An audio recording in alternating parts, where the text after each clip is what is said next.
One.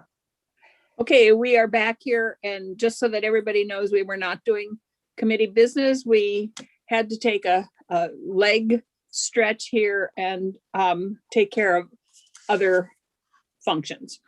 So with that, we are back now, and I have a couple things that I'm going to say here about the process, and then I will kind of open it up to comments.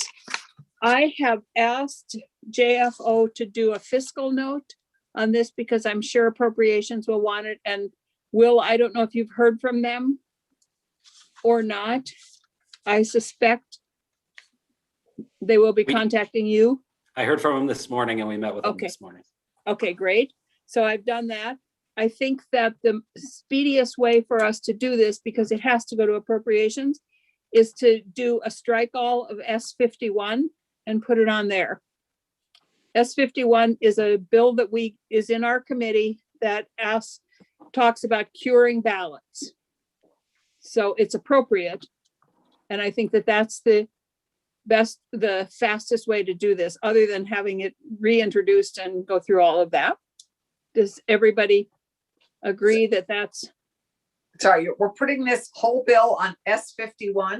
We're going to do a strike all. We're going to take S51 as it exists right now and do a strike all and put this bill on it. And because I don't have it up in front of me, whose bill was S51? Cheryl Hooker. It was Cheryl Hooker's, and it dealt with curing ballots. So it is. That's right. That's right. Perfect. She'll be thrilled. Okay. Does that make sense, committee? Brian? Thank you, Madam Chair. So just procedurally, that means this will not be a committee bill. It could be a committee bill, but I didn't know if you wanted it to be. I would prefer it not be. Okay.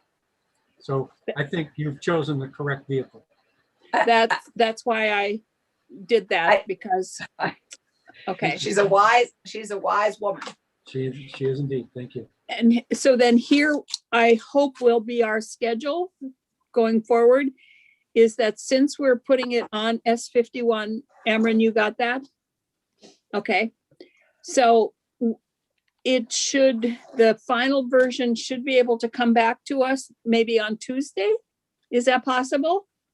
There are a few changes that need to be made. Is Senator Clarkson? Sorry, did Keisha Ram ask her question yet? Yes, I said that I'm going to give everybody a chance to to say whatever they want here, but I'm trying to figure out so that we're all aware of what the process might be. Okay. Perfect. Does that work, Amran and Will? If it works for Will, it works for me. Okay. So on Tuesday, we should have S51, a new S51. And the sponsor will be Senator Hooker, because that's who S51 is the sponsor. And then we'll vote it out on Tuesday, so it can be on the floor on notice on Wednesday. And it'll be then sent immediately to appropriations on Wednesday. Does that work? Good, because we don't want to pile them up the last week. Yeah, we want to get the best request in first. Great. Okay. So now, Senator Ram. So this could be taken up next week, I suppose, but I thought this bill was also the vehicle for our election item around language access and supporting people who speak another language as a first language. If we want to add that in here, we better do it right now today. Okay, but it was on that list, and it was. I would like to add it. I don't know. Do you have language? I thought that what we heard from the Secretary of State's office is that they had been working with people around this issue, but I might be wrong. that question for me. We certainly have Senator White on a pilot basis the last 2 election cycles in Burlington and Winooski. That was not on the list. I don't believe that you sent to me to go forward with on drafting. It was not on the list to go forward on drafting. It was on our very initial list that somebody had talked about translation services. But so what language would you suggest putting in here, Senator Rahm? I was thinking more about the section at the end where it talks about the new position, but that the Secretary of State would have the responsibility of supporting any community that asks for language assistance based on, I believe everyone should be entitled to it if they request it. So it might need to be that they have to request it at a certain time in advance, or that it's a municipality that's aware that they have a significant number of people with that language need. And would it be printing ballots in a different language or giving translation assistance? I'm not sure. I don't know best practice right now. I could try to look that up really quickly. I don't know if Paul knows what's happening in Burlington this cycle. But if Will has had a pilot, then Will may have a best practice already with the pilot in Winooski and Burlington. And I would tag on, is it are we offering this to municipalities or to individuals? Help with language, with translation. Well, the there may municipality be an individual in Hartford that would need it, not right. So it's,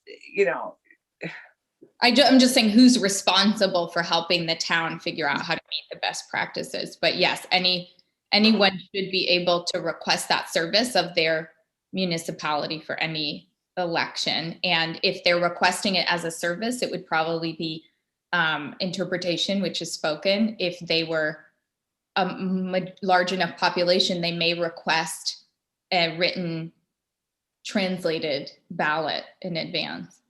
I don't know if Audrey knows how there are whole towns that only speak Spanish in other parts of the country. So I don't know if there's best practice around the country. Audrey, do you have? The quick answer is that there's lots of options. And we're happy to sort of collate some of those and bring those to this committee, or even to just you, Senator Rahm, or even work with the Secretary of State's office. Could we make it a possible committee amendment to the bill and work on it over the weekend and into Tuesday, Madam Chair? Yes. Chris had a comment. Chris. I thank you. Chris Winters, the Deputy Secretary of State. I appreciate what Senator Rahm is doing here and understand the concern. I have some concerns about the limited resources of the Secretary of State's office and where we direct those resources based on need. And I think if any community reached out to us for this, we would work with them. We would assist them. We connect them with other nonprofits who do this. We connect them with interpreter services. That's what we've been doing in Burlington and Winooski. I'm a little fearful of any language that's not clearly directing us, that puts a responsibility on our shoulders that we might not be able to meet. If any community were to reach out and it says Secretary of State shall provide interpreter services or shall provide translated ballots, we just need to assess the details and know the situation before we're obligated to it, given our limited resources. What if we put language in there in a section 20, new section 20, and then renumbered them, that said something like, the Secretary of State will bring back to the committee best practices around honoring the right to vote by non-English speaking citizens. So Or that, or something about language access. right, well, it would be for non-English speaking people. That's who it would, but however it's worded, that because that would be something that we could actually pass next year, because it isn't, we could look at that for the next year, because it isn't making a change to the election systems itself. So that could happen in an election year if the Secretary of State comes back in January with some recommendations of this is the way to do it. The court system has a really good translation system set up. So the best way to do it is to put people in touch with the court system, and we can work with them, whatever. Right. In fact, the best practice is to ask the affected communities, what they prefer. So, it would be great to get a study or something that's in relation with some of the cultural liaisons in those communities to ask what would be the most effective and weigh that against the cost and sort of come up with a recommendation for us. So what if we put some language in there in the new section 20 that just says, come back to us with some suggestions of how best to meet the voting right needs of non-English speaking citizens. We would love to do something like that and report back on the work that we've already done and what we're learning in the two communities where we're doing this. It'd be great to have more eyes on that and make that public and lay it out as a best practice for other communities to use. Great. Paul? Madam Chair, thank you. I wanted to express our strong support for the direction of this conversation. My organization and some of the partner organizations who have a strong interest in these issues have been interested to see what more could be done along these lines as well. And I totally agree with Senator Rahm that you want to bring them into the conversation. So I think that the thrust in the direction that you're going to have a report back and potentially deal with something next year in terms of the specific language and requirements is great. So I just want to say thank you. Thank you for bringing that up, Senator Rahm. It kind of got lost in the shuffle here. Thanks for but it was on the original list of issues. Yeah, I just didn't remember it getting wiped off, so I was looking for it. Yeah, I think it got lost. I don't think it got wiped off. Is that okay with anybody? Amarin and Will or Chris, can you work on some language to just add that in as a section 21? Yes. Okay. I mean 20. 20. Okay. Any other questions, comments, concerns, speeches, accolades, disses, anything you want to do? Anybody? John? I just wanted to say this is an extraordinary, even historic task you all are undertaking, and I'm very appreciative that you invited me into the process. Thank you. Pat? Thank you, Madam Chair. I just echo what John said. This has been an amazing process and it's a fabulous bill. I guess I'm just wondering from a Secretary of State's perspective, what's the process for once this bill is passed for getting the word out? Because there's a lot of changes and people need to know, not just the town clerks, but people need to know all the changes. And how does that work? How do we get it out? You. Yes, exactly. What we're going to do a show on this. I've already decided.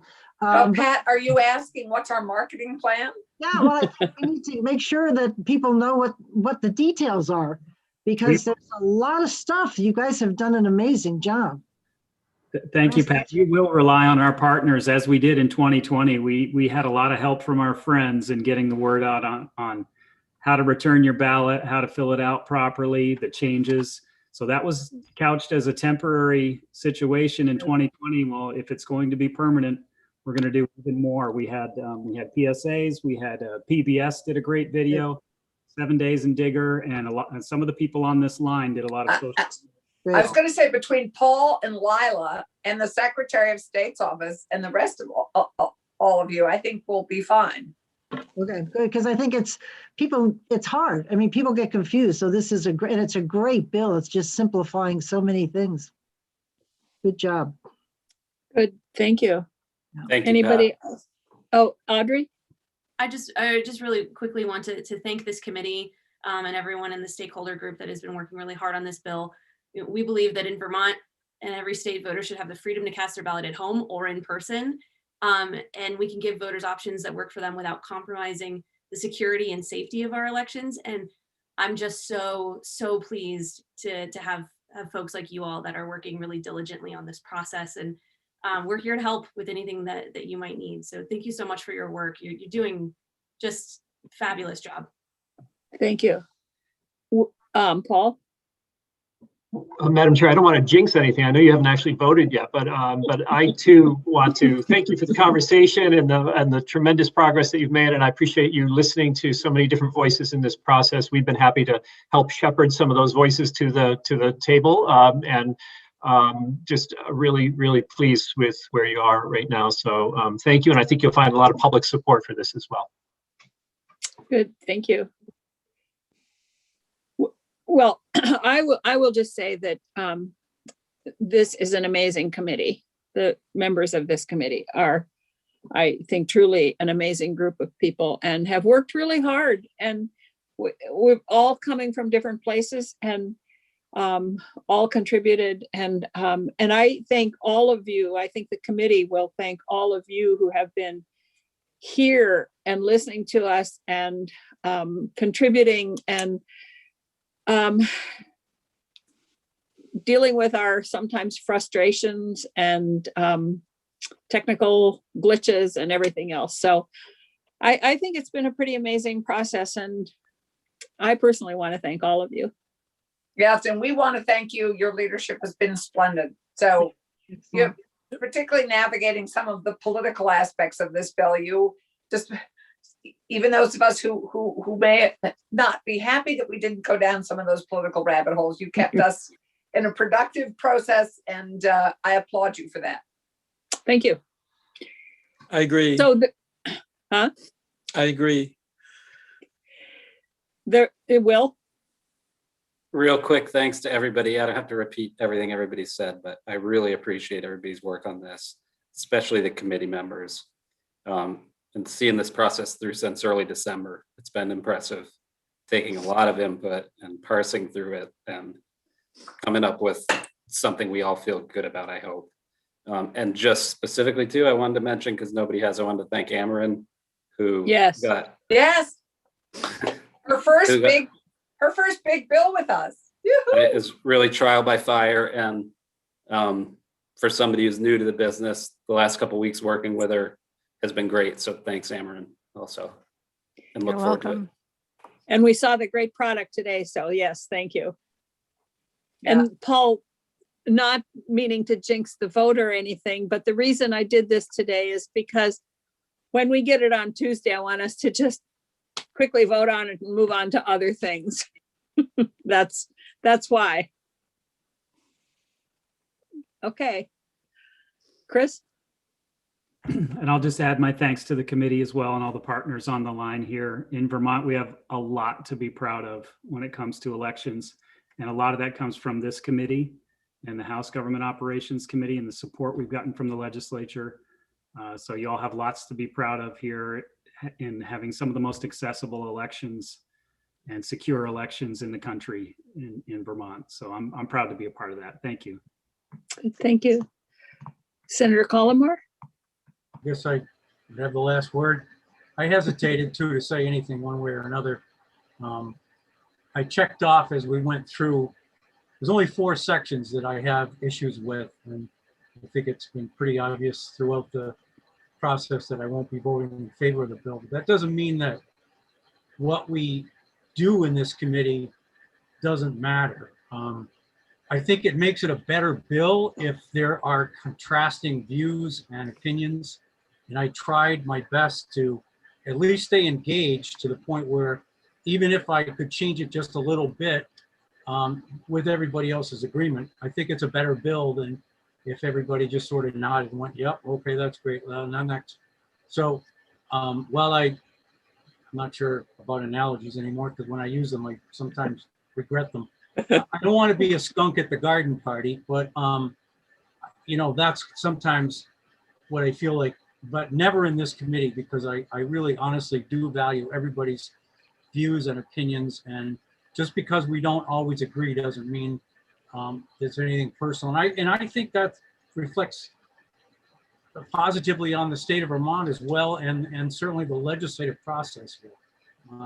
We all come from this at a on a different angle. And anyway, thank you. No, thank you. And you are not the skunk at the garden party, because your input is very much valued here. And we all come from different perspectives, and we all might have liked to have seen some differences in some of the places in this bill. But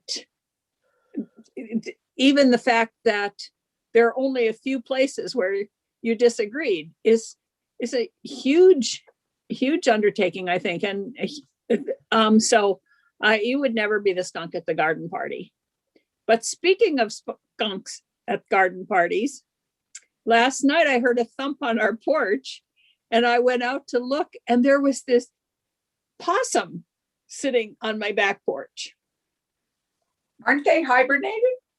Well, it must have gotten warm. He came out. He was really furry. He had very thick fur. And somebody told me to make sure I feed him because they eat ticks. So, yes, guinea fowl and possums like ticks. Okay. Anyway, I didn't mean to derail the conversation here, but I thought I'd throw that in as maybe one of the last comments. Anybody else have anything they'd like to throw in here? Well, I just want to say, as the newest member, it was just, I think I said in the middle, kind of jarringly transparent. And I actually just really appreciate that. I have not been on a committee like this in my 8 years in the House and being new to the Senate. And I really credit you, Madam Chair. I think it's a great model for people to follow and know that even if we disagree, we respect each other. And we've laid it all out there as we ask our towns to do a lot with open meeting law. So really grateful to be on this committee and appreciate your leadership. Thank you. And here, I think the one thing I'd like to add, because I've already spoken about this, but as we look at the good things that have come out of this horrific pandemic, this is one of our best lessons learned. That we are leaving, having crafting this bill, really, we wouldn't be here if it hadn't been for COVID-19. So despite all its horrific challenges, I am really glad it's given us this, because I think we've all been educated during the process of turning to this for last year's election. And I think we've all learned a huge amount, all of us. And so I guess I hesitate to say this, but thank you, COVID-19, because 2 years ago we would not be doing. This is great. So. And I think we heard from both Audrey and Will that in most states it took between 5 and 7 years to get to this point, and it took us less than a year. Yeah. Less than a year. So Senator Polina, you had your hand up. Well, I was going to, going back to what Allison just said, I've often said that we don't want to go back to normal because normal wasn't so good when we look at the economy and the environment. We want to get the pandemic over with so we go back to normal. We want to go back to something better than normal. And this was an example of where we did that, where we could take a system and actually make systemic change, in this case, in how we vote and how we participate in democracy. And so I agree, Allison, we're ending up with something better than we started off with before the pandemic. And it's a lesson that other committees and we should use on other issues. I mean, imagine if they let this committee design the healthcare system or something. Maybe we should do that next week. I'm ready to it's how take that government on next operates. building Jeanette, back. you're the best, really. Yeah, building back better together. Yep. All right. Anything else, or are we ready for a weekend? Jeanette, we haven't thanked Gail, who's just been really well organized. Oh my God. Yes. Thank you. I always thank Gail. Well, Gail is the 6th member of the committee. I mean, I know. when we talk about the committee, I just assume we're talking about Gail. Gail, thank you. Yes. Well, thank you all. Thanks for putting up with all my gyrations. And even though I haven't been participating, it has been fascinating. And I would concur with what Senator Collmore said, that, we all respect one another. We all value one another's opinions. And, I'm just amazed at Vermont, having lived in Vermont only for the past 6 years and come from other places where there's so many factions and so many people weighing in that there's no consensus. I'm just blown away at how this committee comes to consensus, even if they don't all agree. So thank you. Thank you. And I miss you being able to pass me notes. But, okay, so you and I are going to stay for just a little while Okay, great. to talk about next Sounds like- week's schedule. Sure. It's our Thank fabulous, you. our kumbaya moment. Have a great weekend. Thanks, everybody. Have a great weekend and Thanks. thank you all. Thank you. Excellent. Thanks, everybody.